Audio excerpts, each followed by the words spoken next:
Yeah. I guess I'll throw out a phrase here that I think we probably should add to any conversation as it relates to Shohei Ohtani. Rush to judgment. Let's Mhm, not mhm. rush to judgment until we have all the facts. Is scheduled to speak before the Dodger Angel game tonight. However, they've indicated now taking no questions. They're going to try to control the environment. They're going to try to use the excuse about language barrier, etc. To me, they lose credibility. He loses credibility if he thinks he can hide behind the curtain of I don't speak English, so therefore I'll be limited in what I'm going to say, and I'm not going to answer any questions from anybody. He's going to have to answer questions from the commissioner. He's going to have to answer questions from the IRS. This thing has grown and expanded. Let me run you through the background of data that I've been able to gather, kind of a timeline. But at the end of the day, EP Mizuhara, his personal aide, betrayed his friendship. MLB, as I was told, was aware of the irregularities involving something with Ohtani last Monday in Korea. They called the FBI, got no response. They called the CBI, the California Bureau of Investigation. They got no cooperation there. This was after the AP and the LA Times investigated Matt Boyer, an illegal bookmaker in Orange County, because Ohtani's name somehow came up in discussions when Boyer was being interviewed with other people. We found out that Boyer dropped Ohtani's name as if he was a client. Boyer was trying to show Yeah, street cred. right. Anyhow, the media confronted Mizuhara. Mizuhara confirmed he asked Ohtani to help pay his debts, to fix failed investments. He lied to him initially. It was failed investments. He didn't talk about gambling.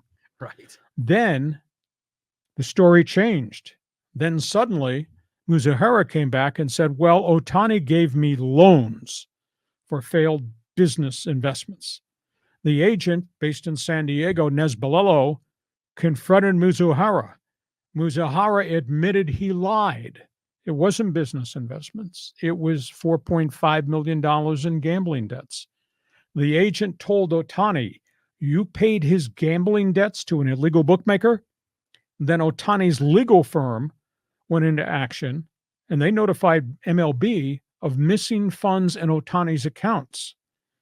Now there's evidence that Ohtani and Mizuhara accessed the accounts 9 times, withdrew $500,000 each time, $4.5 million to transfer money over a year and a half.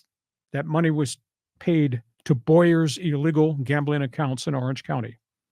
Now we're finding out this morning, Mizuhara, who worked with Ohtani while with the Angels, lied to the Angels about his background, about his work, quote, in college. He never went to college. Working for the Red Sox. He never worked for the Red Sox. Now they're investigating whether or not Mizuhara, who worked for the Nippon Ham Fighters, where he first met Ohtani, whether he was involved in Japanese gambling. That's being investigated. The IRS is now investigating tax code violations. You can't make donations as business loans to gamblers. Right. That's a big issue. And I'm expecting that before this Dodger Angel game, Ohtani will announce he's denouncing this guy and he's going to sue him. Now, what are you going to sue him? He's got no money. All he's got is debts everywhere. So you got the MLB probe, you got the IRS probe.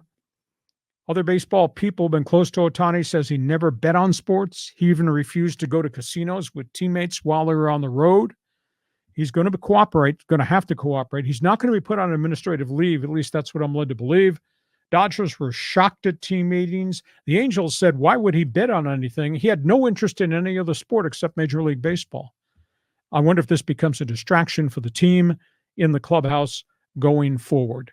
So Ohtani's just going to make a statement. He's not going to take any questions. I think that's a credibility issue for me. Mm-hmm. Maybe he's going to hide behind not only the language barrier, but hide behind, well, it's a federal investigation. I can't say this. I can't say that at this point in time. Somewhere down the line, there's going to have to be some accountability of what he knew, when he knew it, and why he did what he did. I was told by a reporter from Japan that I interact with that Ohtani last year made $90 million, $60 million in endorsements, $30 million last year's salary with the Angels, and $4.5 million, that's 25 cents to him. And Ohtani doesn't pay much attention to money. no matter how he makes. There is an alarming aspect, though, that they're looking into charitable foundations that Ohtani has funded in his career, and they're trying to determine, as of Monday midday, whether Muzahara had access to funds with the charitable foundation, because Muzahara was doing a lot of business stuff for Ohtani. We've not heard the end of the story. So, John, your response. Where do you start with all this? I mean, first I'm having visions of Sammy Sosa in front of Congress. No parle anglais. Exactly. Right. So the speculation on social media is wild. I mean, there are some people that claim Ohtani is innocent and the interpreter is the one that's the bad guy. But there's other people that are convinced that Ohtani is doing all the gambling and he's got to be held accountable, and they want to drag him down. And, it's amazing. To your point, we shouldn't be jumping to conclusions, but this thing, I think, has become a big deal, legally, because gambling is illegal in California on sports, which still strikes me as bizarre, how we can bet on sports in 40 states, but California, so-called, progressive state, doesn't allow it. I think that's what got him into trouble the most legally. But, in the end, I hope Major League Baseball does the proper investigation here, and they've got to do their due diligence. And yeah, that may require Ohtani to kind of take a back seat, at least in terms of how he comments publicly. But we need to get through this because it's lingering too long. And it's going to be a shadow in the Dodger clubhouse going forward. And there's a sidebar story with all the attention that's being focused on him. And there are like 70 Japanese, Korean, Taiwanese media that are at every Dodger game and every Dodger practice in the Dodger clubhouse, and they've overtaken the locker room. Mm-hmm. And I just wonder how the star players are going to react to that, because Ohtani, is as great a player as he is kind of distant. He's standoffish. He's in his own Japanese culture world.